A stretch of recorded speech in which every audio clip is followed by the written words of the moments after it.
How did Sergio Oliva, Arnold, Frank Zane, Franco Columbu, Tom Platz, Robbie Robinson, Albert Beckles, and other golden era legends build physiques that are still unmatched today? It wasn't just genetics, it was the way they trained and the way they ate. High volume workouts, wholesome food were the diets that created aesthetic, powerful physique in bodybuilding history. In this video, I will break down exactly how these legends train, what they ate, and what all of them had in common. Lessons you can apply to your own training right now. I'm Dr. Nash Jocic, former bodybuilding champion. I competed 46 times, won 17 titles. I spent over 40 years in bodybuilding, and during that time I trained over 3,000 clients and helped them to get in the best shape of their lives.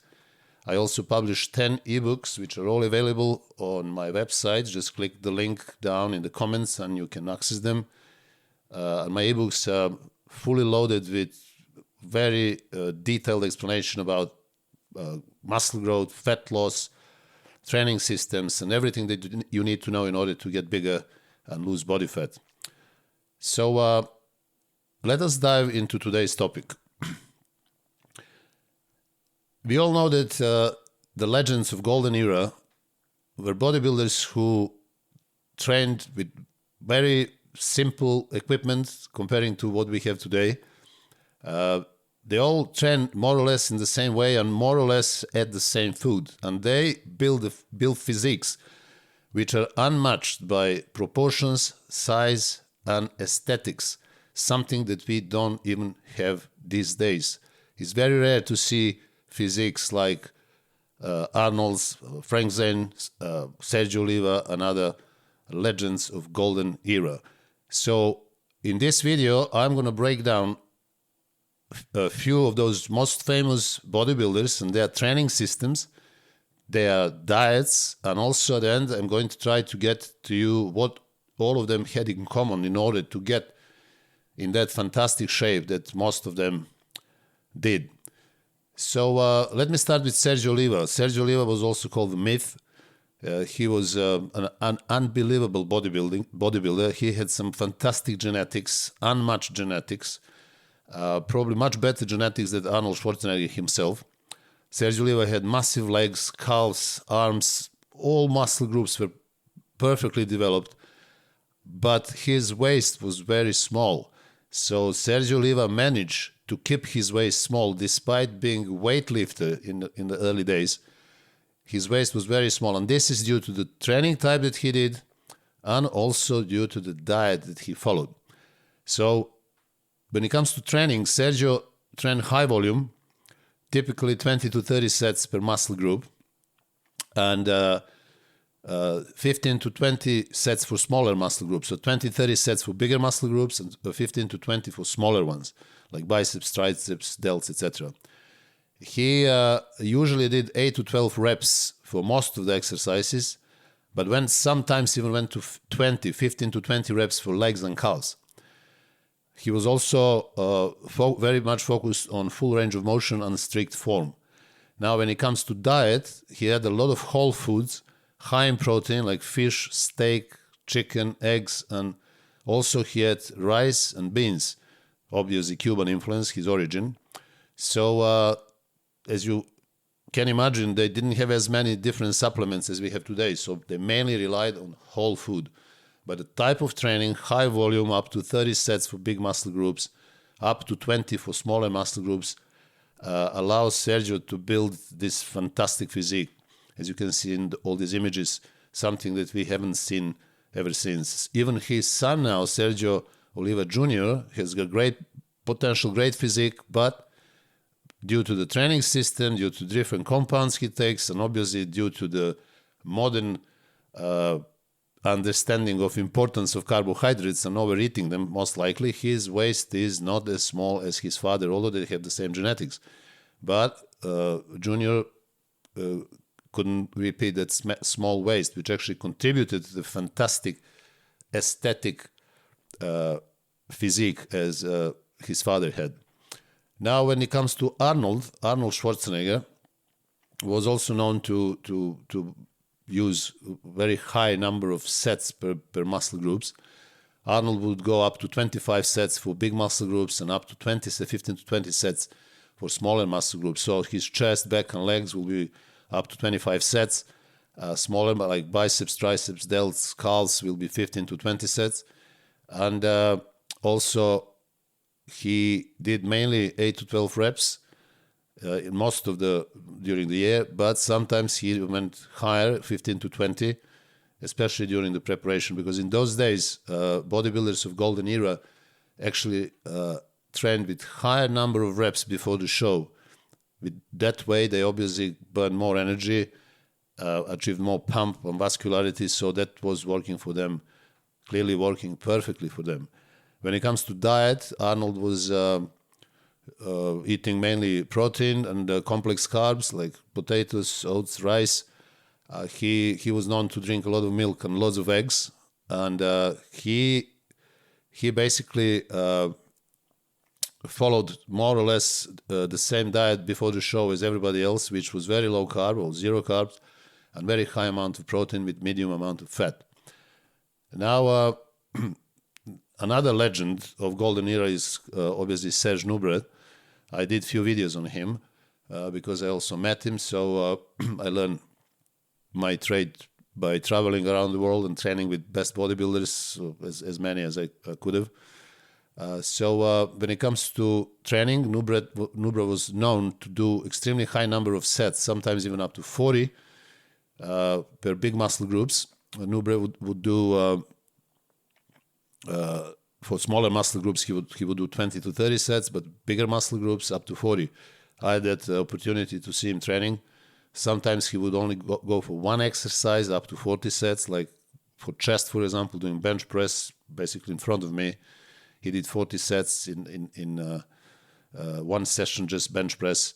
But he also did a combination of different exercises, which will be, let's say, like 3 or 4 different exercises, maybe 8, 10, 12 sets each. But that depended on the day. When it comes to diet, during the off-season, Nubret was eating high-protein diet, but also he had carbs. He had beans and rice. And before the show, he was known to be on zero carbs. I've seen him also eating, mainly that would be meat, red meat. He didn't eat much fish or eggs. And when I asked him, why, what about fish? He said, fish is great. I said, how much do you eat? He would say, no, I don't eat it because I don't like it. Well, I said, okay. And what about eggs? He said, eggs are fantastic. You should eat it. I said, how many eggs do you eat? He says, I don't eat eggs. Why? He says, I don't like it. So, when you talk to a legend, there is nothing you can argue against. And obviously meat was working for him. So he was known to eat quite a lot of horse meat, beef as well. Some people say he was eating up to 7-8 pounds a day. I haven't seen him ever eating all that in one day, but I saw him eating a big, huge steak, maybe 2 pounds in size in one sitting. Now, Franco Columbu. Franco was another legend of golden era. He was extremely strong. He was a power lifter in his early days, but his best results obviously happened when he started applying training system very similar to Arnold. They were good friends, so they trained together. He most of the time copied Arnold. He did anywhere for 15 to 20 sets for big muscle groups and 10 to 15 for smaller muscle groups. He actually used more heavier weights and did sometimes low reps, 4 to 6, in squats, bench press, deadlifts. But for hypertrophy work, he used 8 to 12 reps mainly. But before the show, as everybody else did, he would increase the number of reps, and his pre-competition period would be 12 to 15 reps per set. When it comes to diet, he was eating a high-protein, medium carbohydrate diet because he was Italian, so mainly balanced Mediterranean diet, fish, meat, pasta, cheese, sometimes wine. So basically, again, everything was quite similar regarding the volume and macronutrients in their diets. Now, another legend, Frank Zane, he was known for fantastic aesthetics. He trained with moderate volume and also medium weights, but he paid attention to perfect form. Form was everything for Frank Zane. His reps were very high quality, and he often used even lighter weights. So he was focusing on symmetry and aesthetics over size. Size wasn't important for him, but his proportions and his aesthetics were unmatched up to these days. So Frank Zane would do 12 to 16 sets per big muscle groups like chest, back, legs, and 8 to 12 sets for smaller muscle groups. Usually he would do 8 to 12 sets for hypertrophy, but then before the show, as everybody else, he would increase number of reps, and he would even go up to 20 reps. So usually the number of reps that Frank Zane did before the show would be 15 to 20 for definition, for pump and shaping up, as he explained. So he also had very clean diet, very high protein, moderate carbs before the show, very low or no carbs. Fats were also controlled, although they were essential. And he was very, very disciplined when it comes to his diet, even during the off-season. So he was never getting fat like many people are doing today. This is why he was able to achieve fantastic condition before the show, because he didn't have much fat to lose. Now, another legend that I want to mention is obviously Robbie Robinson, known as Black Prince. Robbie was absolutely packed with muscles, fantastic proportions, very small waist, huge arms. And his training was, again, high volume. He would do 20 to 25 sets like Arnold per big muscle groups, chest, back, and legs, and 15 to 20 sets for smaller muscle groups like biceps, triceps, delts, calves. Now, when it comes to reps, usually for most of the year, he would do 8 to 12 reps for hypertrophy reasons. And before the show, he would go 12 to 15 reps. But sometimes in some isolation exercises, Robinson would go up to 20 reps. He always ate very clean, mainly whole foods. And Robbie looks even fantastic today. He is almost 80.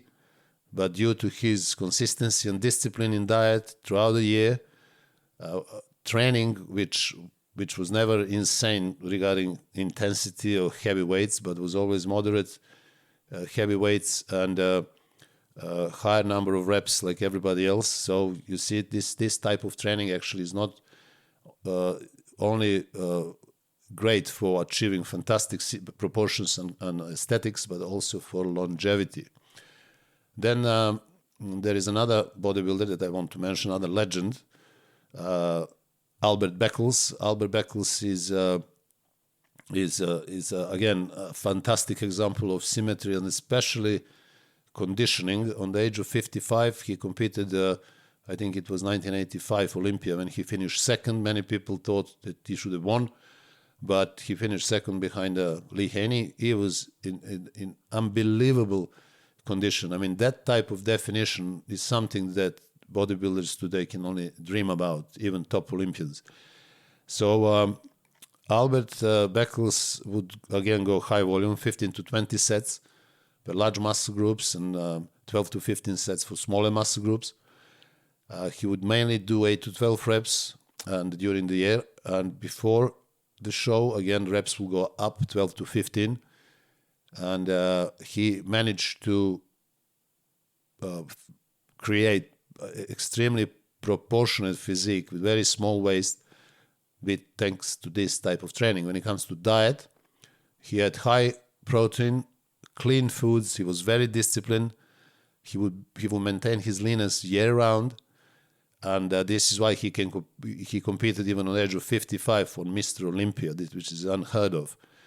I remember the video that I watched a long time ago, Battle for Gold, in which Albert Beckles talks about his diet, and when they ask him, what do you eat? He would say, I eat fish, I eat chicken, I eat eggs, I eat vegetables, and then he said, and sometimes I eat rice. So clearly, Albert was on a low carbohydrate diet. This is actually the reason why he was always lean, and he is over 80 now, and he still trains, and he looks fantastic. So again, another proof that high volume training and low carbohydrate diet, high protein diet were actually critical for longevity, and not just for longevity, but for maintaining really high standard of quality of the body. And another name I want to mention is Danny Padilla, known as Giant Killer. He was a fantastic bodybuilder, great proportions, great conditioning.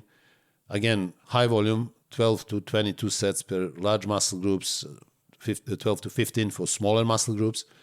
He would do 8 to 12 reps like most of them. And before the show, he would go up to 15 reps, always competing in phenomenal shape and conditioning. He had clean foods as well, high protein, moderate carbs, and he was very, very disciplined bodybuilder.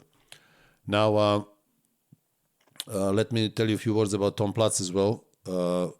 He was known for extreme intensity and volume, especially on high rep squats, so with heavy weights. And his sets sometimes lasted for minutes. So another proof that we are discovering now via very deep scientific experiments, electromyography and similar, he knew then that for legs, for example, you need to do higher reps. So you can check him on YouTube doing 100 reps with 3 plates each side, which is unbelievable. But Tom was known to do high reps, especially for legs, as I said. Reps were usually anywhere from 8 to 12, before the show 15 to 20, but sometimes he would go even higher, depending on the day. When it comes to his diet, he followed Arnold, high protein, a lot of beef, chicken and eggs, very low carbs. And this is what made Tom Platz what we know him, with all this phenomenal size, and probably the first bodybuilder who had striations across his quads. Nobody ever had it before. So Tom was really an exceptional legend of golden era. Now, what all these legends of golden era had in common? When it comes to training, they were all training high volume compared to modern standards. The emphasis was on free weights, so mainly squats, bench presses, rows, pull-ups, curls, so presses for shoulders, so mainly basic free weights exercises. Most of them trained twice per day during the preparation period for the show. During the year, most of them would train every muscle once per week. Training would be 5 to 6 days per week, definitely before the show. They would train 6 days per week, and every muscle group before the show was trained twice. So quite a lot of work, because they relied mainly on training and also diet, but mainly on training in order to burn that excess body fat, keeping their metabolism high. So when it comes to diet, what they had in common is that they all relied mainly on whole foods, like meat, eggs, fish, chicken. When it comes to carbs, mainly potatoes and rice and vegetables. They didn't have as many supplements as today, these protein shakes and amino acids and stuff like that. So they relied mainly on whole foods. When it comes to carbs, they were moderate, but before the show, most of them went on very low carb or even zero carb in order to reach that phenomenal conditioning. So most of the compounds that modern bodybuilders are taking today to burn fat, they didn't have. So they had to rely on training and diet. And their philosophy was basically symmetry and aesthetics were more important than size. They were very big as well, but symmetry and aesthetics were the priority. So, for example, vacuum pose. Everybody was doing vacuum pose when they did double biceps, for example. It was unseen that somebody would do double biceps and his belly will stick out. That wasn't possible. Nobody could imagine somebody like that. That this is happening today on professional stage all the time. So these guys relied that their goal was symmetry and proportions and aesthetics, clearly. So they, in order to get in shape without all these powerful chemicals as they compounds as their people are taking today, they had to rely on discipline and consistency, especially on the training has to be immaculate, and also diet.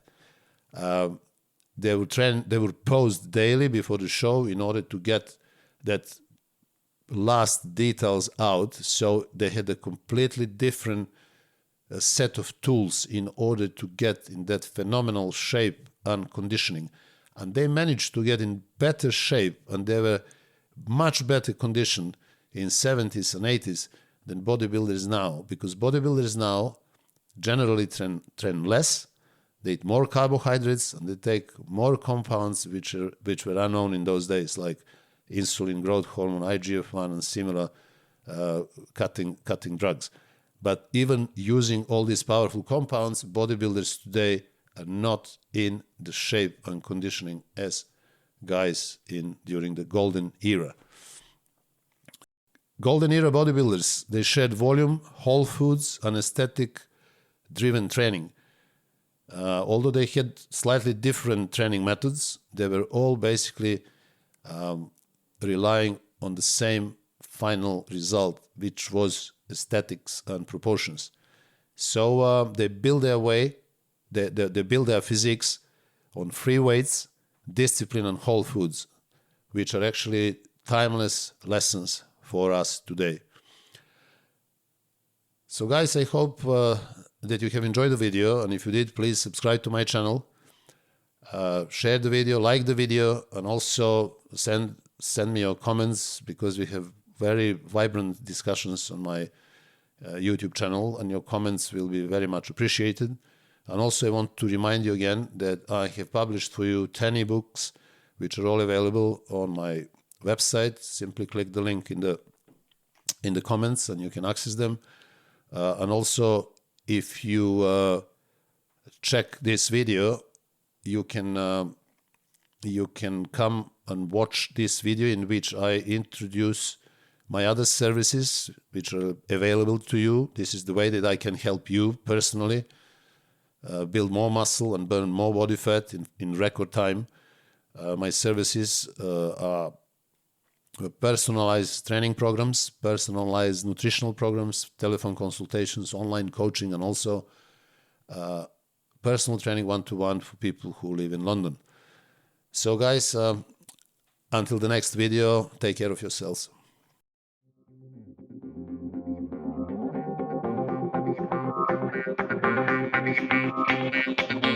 Thank you.